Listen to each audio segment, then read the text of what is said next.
Olá, meus queridos alunos, tudo bom com vocês? Estou aqui para mais uma videoaula, só que dessa vez o componente curricular Estudos Amazônicos com a temática A Conquista da Amazônia. Eu sou o professor Diego Duarte e estou aqui para explicar para vocês um pouco do que foi essa conquista da Amazônia. Nós sabemos que durante o processo de construção da Amazônia, o processo de descoberta, ou melhor dizendo, vários personagens ao longo da história foram dando sua parcela de contribuição para que nós pudéssemos ter o que nós temos hoje, né? O que nós sabemos hoje de Amazônia. O primeiro personagem dessa história, ele chama-se Vicente Yanez Pinzón. Pinzón batizou de Santa Maria de la Consolación de la Mar Dulce. Esse foi o primeiro nome dado ao rio Amazonas, né, descoberto por Pinzón. E logo depois viria a se chamar a Santa Maria de Belém, do Grão-Pará. Pinzón, ele foi um personagem que chegou ao Marajó em 1500, muito antes de Pedro Álvares Cabral ter colocado seus pés no Brasil. Mas, pessoal, o primeiro português a desembarcar no Brasil, de verdade, foi esse que vocês estão vendo na imagem, Duarte Pacheco Pereira. Pereira, ele, em 1492, esteve na costa do Pará, mas, estranhamente, não reivindicou a descoberta. E nem Portugal reconheceu oficialmente o seu feito, para não chamar a atenção da concorrência pela conquista das novas terras. Outro espanhol que também aportou no Brasil antes da tão famosa descoberta por Cabral, foi Francisco de Orellana, que chegou ao Brasil em 1542. Foi Orellana que revelou o Amazonas para o mundo. Até então era um mistério, né? Essas terras por aqui. Por isso ele foi nomeado o primeiro governador-geral da região pela coroa espanhola. Na época, a coroa espanhola ainda era unificada à coroa portuguesa. Mas, infelizmente, Orellana não chegou a assumir o posto, pois sua embarcação naufragou. Orellana também logo batizaria o hoje Rio Amazonas com seu próprio nome. Mas como foi essa história? Na verdade, 22 de junho de 1542, depois de uma expedição que foi atacada por indígenas que recebiam ordem de mulheres. Então foi aí que Orellana, bastante impressionado com o ocorrido, mudou o nome do rio para Amazonas. E por quê? Por que ele fez essa mudança? Porque ele acreditava ter sido atacado por mulheres guerreiras semelhantes às da Capadócia, que é uma região da Turquia, chamadas de Amazonas pelos gregos. Daí a explicação, meus queridos alunos, do porquê nós chamamos de Amazonas para aquela região. Os imitadores. Mas por que os imitadores? Porque muitos aventureiros tentaram repetir a mesma proeza de Orellana. Porém, todos fracassaram, o que levou as autoridades espanholas naquela época a proibir novos empreendimentos, novas buscas, novas expedições, a fim de proteger aquelas terras também. A exceção foi Pedro de Ursa, um dos heróis de conquistas espanholas em terras sul-americanas, cuja sua expedição foi autorizada pelo vice-rei Marquês de Canhete em 1959. Então Ursa percorreu o Huállaga e alcançou o Maranhão, seguindo para os Solimões. Porém, Úrsula foi assassinado durante o motim promovido por Lopo de Aguirre. O que seria esse motim? Motim é uma revolta da tripulação da embarcação, ou seja, por algum motivo, os tripulantes daquele navio não estavam satisfeitos com o comando de Pedro Ursa, o que levou a eles se voltarem contra ele nessa expedição. Outro imitador dessas grandes navegações, né, em busca de novas terras, foi Pedro Teixeira, do lado português. Ele conseguiu, entre 1637 e 1639, ele repetiu a proeza de Orellana ao percorrer todo o Amazonas, mas navegando no sentido inverso.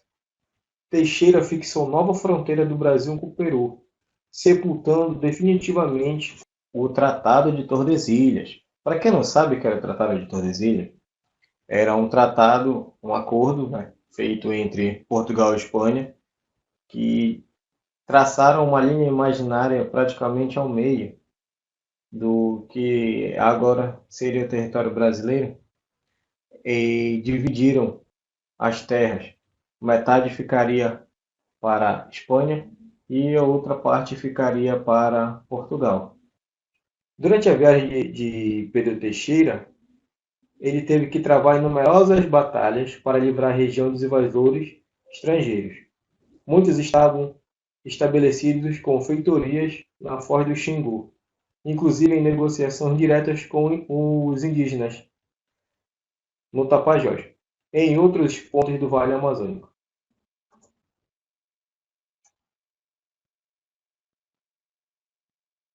Francisco Caldeira de Castelo Branco. Não. Feliz Lusitânia. Santa Maria de Belém do Grão-Pará, fundada em 12 de janeiro de 1916, por Francisco Caldeira de Castelo Branco. Isso foi uma das exigências da coroa portuguesa como resposta à presença de invasores estrangeiros que estavam se estabelecendo na região. Naquele tempo, na região amazônica, na descoberta do Brasil, inúmeras expedições foram registradas, vindas para esta terra, não só restrita a portugueses e espanhóis, mas muitos outros países também tentaram colonizar, se apossar das nossas terras. O vale estava cheio de franceses, irlandeses e holandeses principalmente, então era preciso enfrentá-los com rigor, era preciso pôr seus exércitos para que Portugal pudesse proteger as suas terras descobertas. Então, quando Cabral chegou, Portugal já era dono de oficialmente 2,8 milhões de quilômetros quadrados do atual território brasileiro. E foi Castelo Branco que batizou, naquele momento, o nome do território conquistado com o nome de Feliz Lusitânia, né, que é o título desse capítulo que eu estou apresentando para vocês. As drogas do sertão, as tão famosas drogas do sertão. As drogas do sertão era a base da economia paraense naquele tempo, naquela época. Mais precisamente no século XVII, que a principal fonte da economia era o extrativismo.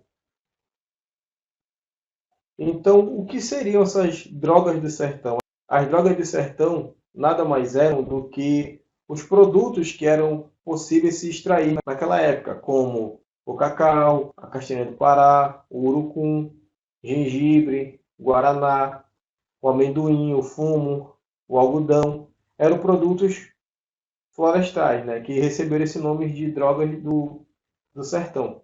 Mas também tiveram algumas especiarias, como o cravo, a canela, a pimenta, noz moscada. Todos esses produtos eles foram trazidos do Oriente e aclimatizados na região amazônica, ou seja, eles se adaptaram ao nosso clima quando foram plantados. Então, esses produtos também passaram a ser cultivados aqui na nossa região.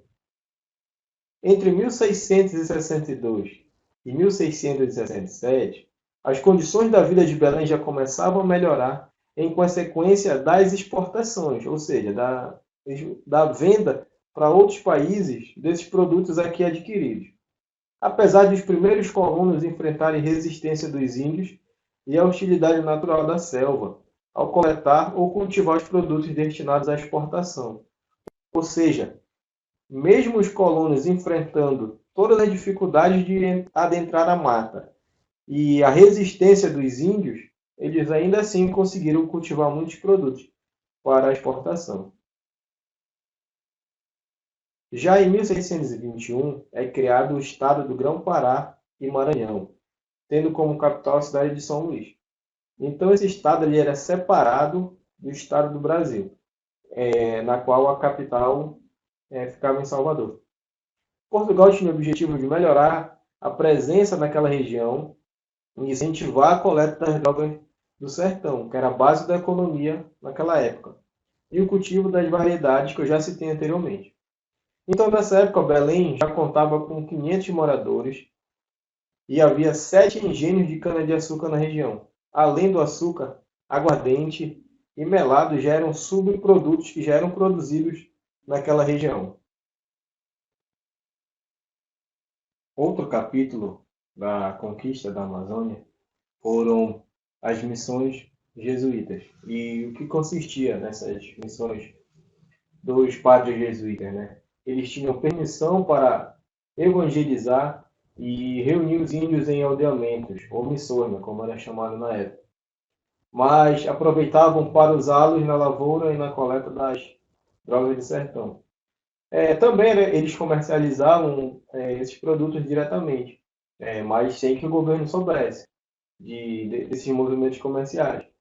Os missionários tinham ainda a isenção dos impostos. Só que os colonos não viam muito bem essas regalias, porque não conseguiam índios para trabalhar e tinham que pagar todos os tributos. Ou seja, os colonos não tinham como competir de igual para igual com os jesuítas na extração das drogas do sertão.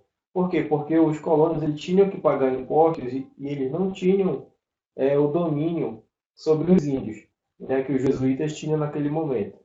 Naquela época, as missões jesuítas prosperavam muito rápido, enquanto que os colonos sobreviviam às duras penas, enquanto que os colonos tinham muitas dificuldades para trabalhar naquela época, naquela região.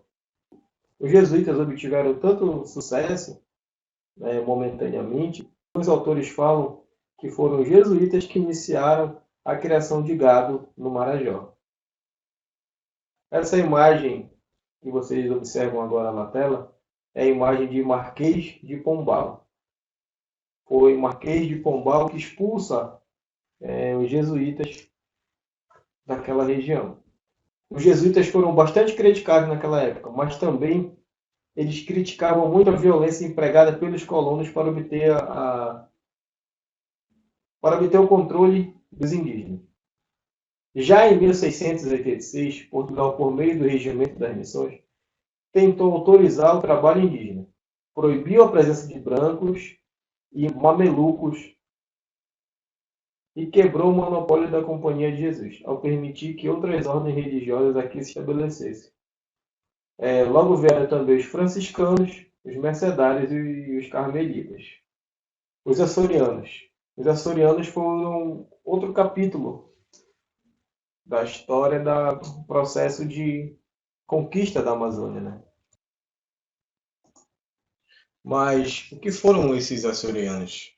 Os açorianos foram famílias mandadas para Belém para poder iniciar o processo de produção, localizados, por exemplo, em Bragança e em Macapá.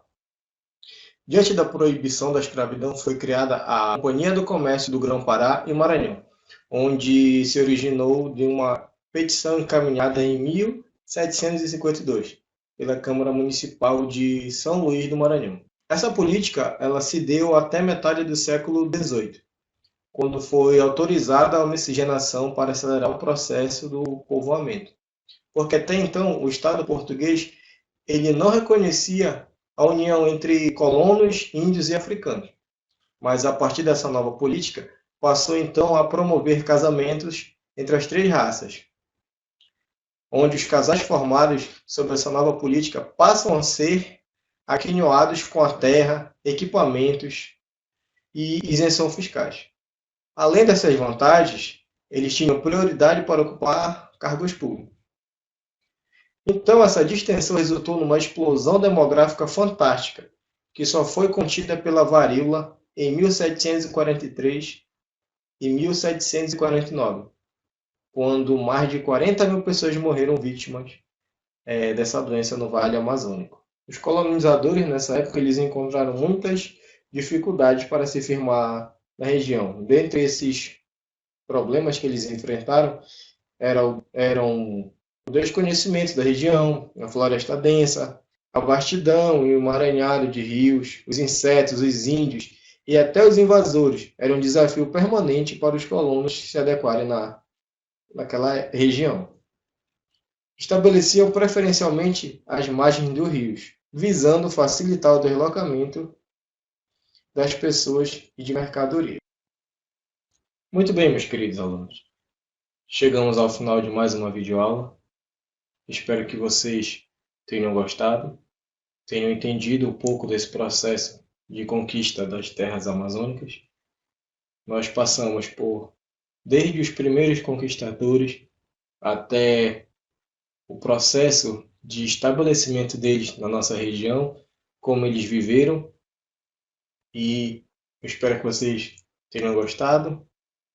Dúvidas vocês podem tirar via WhatsApp, meu número está aí nesse último slide, e não esqueça de resolver as atividades. Por enquanto, nosso encontro ainda é virtual, devido a estarmos vivendo numa pandemia, mas eu espero que logo logo nós possamos estar nos encontrando em sala de aula para mais aulas como esta. Muito obrigado.